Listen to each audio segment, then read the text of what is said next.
Hello दोस्तों, आज की कहानी है माँ और बेटी समान पारिवारिक कहानी। चलते हैं कहानी की ओर। माँ, मैं बहुत थक गई हूँ घर संभालते संभालते। यहाँ मेरी थकान किसी को नज़र नहीं आती। कुछ दिन आराम करना चाहती हूँ। सोच रही हूँ कुछ दिन के लिए अपने मायके आ जाऊँ। आते हुए अपने बच्चों को भी साथ ले आऊँगी। वे वहीं से स्कूल चले जाएंगे। आखिर एक ही शहर में ससुराल और मायके होने का कुछ तो फ़ायदा मिले।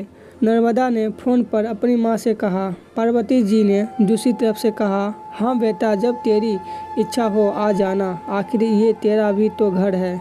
ठीक है माँ, तो मैं कल आ जाऊँगी। नर्मदा खुश होकर बोली, हाँ बेटा, कल आ जाओ, मैं तुम्हारा इंतज़ार करूँगी। अभी मैं फ़ोन रखती हूँ, मुझे मंदिर भी जाना है।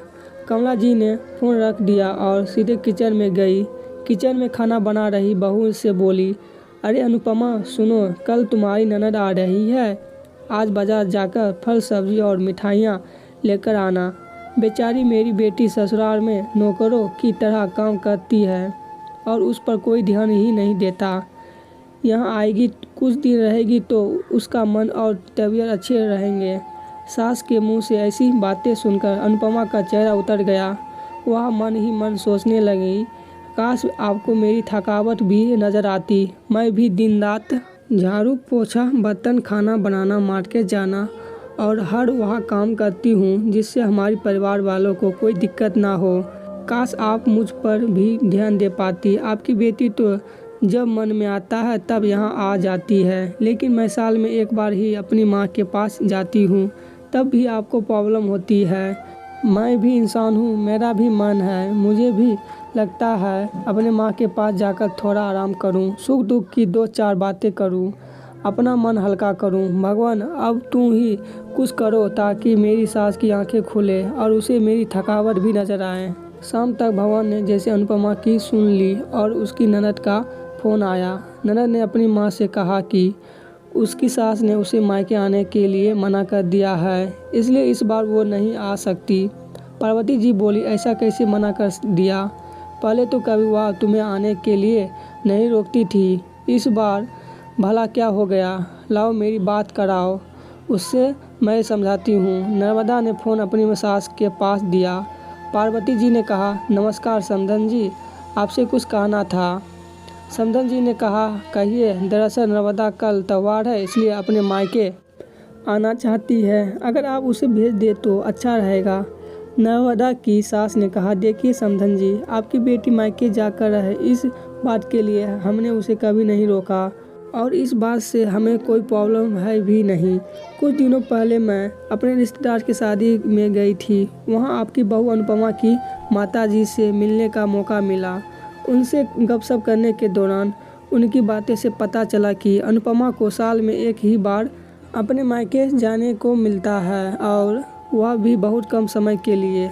मुझे लगता है आपको पहले अनुपमा को उसके मायके भेज देना चाहिए और वह जब मायके होकर आ जाएगी तो मैं नर्मदा को आपके पास भेज दूंगा। एक बहुत ज़रूरी बात जो मुझे लगता है आपको समझ लेना चाहिए कि आपके अपनी बहू को भी बेटी की तरह या बेटी से भी ज़्यादा प्यार देनी चाहिए।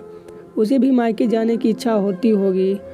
हो सकता है नर्मदा के वहाँ आने से उसकी आवभगत करने के लिए आप उसे उसके मायके नहीं भेजती होंगी, या फिर वह आपसे कुछ कहने से कभी डरती हो। अगर आप उसको घर में ही कैद रखेंगी तो एक दिन ऐसा आएगा जब वह आपके खिलाफ बोलने लगेगी, फिर वह आपकी सुनेगी भी नहीं और जब चाहे तब अपने मायके जाएगी। ऐसी परिस्थितियाँ आए, इससे अच्छा है कि आप ही कुछ बदलाव अमल में ले आएँ जिससे आपका रिश्ता और रिश्ते की मिठास खराब ना हो।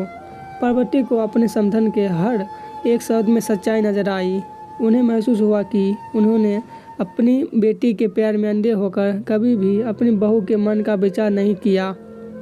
उन्होंने हमेशा ही अपनी बेटी को अपने बहू से ऊपर रखा। दूसरी तरफ नर्मदा भी अपनी भाभी के बारे में हो रही इस बातचीत को सुन रही थी। उसने भी रियलाइज़ किया कि वह कभी भी अपनी भाभी के साथ ठीक से बात नहीं करती और जब जब वह अपने मायके जाती है तो भाभी थोड़ी उदास रहती है। पार्वती जी ने अपनी बहू को बुलाया और उसे कहा कि अनुपमा कुछ दिनों के लिए नर्मदा नहीं आने वाली, इसलिए पहले तुम अपने मायके होकर आओ। यह सुनते ही अनुपमा का चेहरा खिल गया, क्योंकि यह पहली बार था जब उसकी सास ने सामने से उसे अपने मायके जाने के लिए कहा था। अगले दिन अनुपमा अपने मायके गई और इस बार 1-2 दिन नहीं, पूरे हफ्ते भर रह कर आई।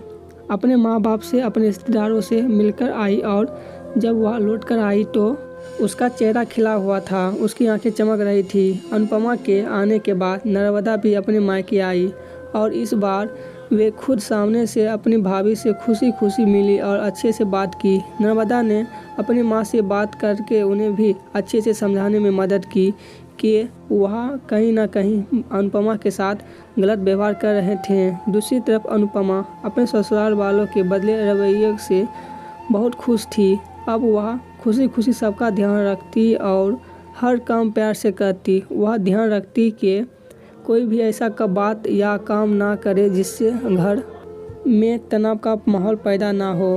पार्वती जी अपनी बहू को खुद ही समय समय पर मायके भेज दिया करती। एक छोटे से बदलाव ने सास, बहू और भाभी ननद के बीच की कड़वाहट को दूर कर दिया और रिश्ते को और भी ज़्यादा मीठा और मजबूत कर दिया। आज की ये छोटी सी कहानी यहीं पर ख़त्म होती है। धन्यवाद।